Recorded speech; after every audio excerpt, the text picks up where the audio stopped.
नमस्कार. मी बाबा बेलापूरकर. आपण पाहत आहात एकजूट महाराष्ट्र न्यूज. IPS अधिकारी विश्वास नांगरे पाटील यांनी राष्ट्रीय स्वयंसेवक संघाच्या एका कार्यक्रमाला हजेरी लावली आणि एक मोठा गोंधळ निर्माण झाला. IPS अधिकाऱ्यांनी विशेषतः अधिकाऱ्यांनीच अशा कार्यक्रमाला जावं की नाही या संदर्भात काही संकेत आहेत. महाराष्ट्राचा विचार करायचा झाला तर 1982 साली शासनाने एक परिपत्रक काढलेले आहे आणि राज्य शासनाच्या कर्मचाऱ्यांनी अशा राजकीय कार्यक्रमामध्ये सहभागी होऊ नये असं म्हटलं आहे. त्यात दोन संघटनांचं विशिष्ट नाव आहे. एक म्हणजे राष्ट्रीय स्वयंसेवक संघ आणि दुसरं जमाते इस्लामी यांचंही नाव आहे. हे परिपत्रक सर्क्युलर आजही महाराष्ट्र शासनाच्या वेबसाईटवर उपलब्ध आहे. हे परिपत्रक अद्यापर्यंत रद्द झालेलं नाही.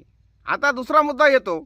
या संघटनांवर यापूर्वी केंद्राची बंदी होती, परंतु 2024 मध्ये केंद्र शासनाने एका परिपत्रकाच्या आधारे राष्ट्रीय स्वयंसेवक संघाचे नाव वगळले.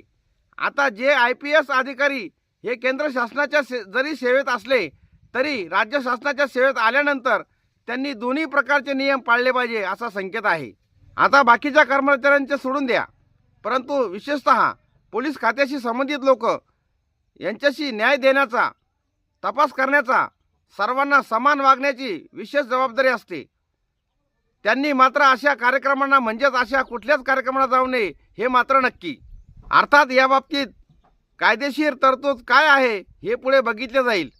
राजकीय पक्षांनी टीका सुरू केलेली आहे, परंतु माझ्या मते मात्र सगळ्या कर्मचाऱ्यांनी कुठल्याही अशा की ज्यामधून आपले सलगीचे संबंध सिद्ध होतील अशा गोष्टी करायला मनाई केली पाहिजे. आपण बऱ्याचदा समाज माध्यमांमध्ये बघतो की अनेक पोलीस अधिकारी बदली झाली की काही कार्यकर्त्यांना किंवा पक्षाच्या लोकांना भेटतात, त्यांच्याकडून पुष्पगुच्छ स्वीकारतात.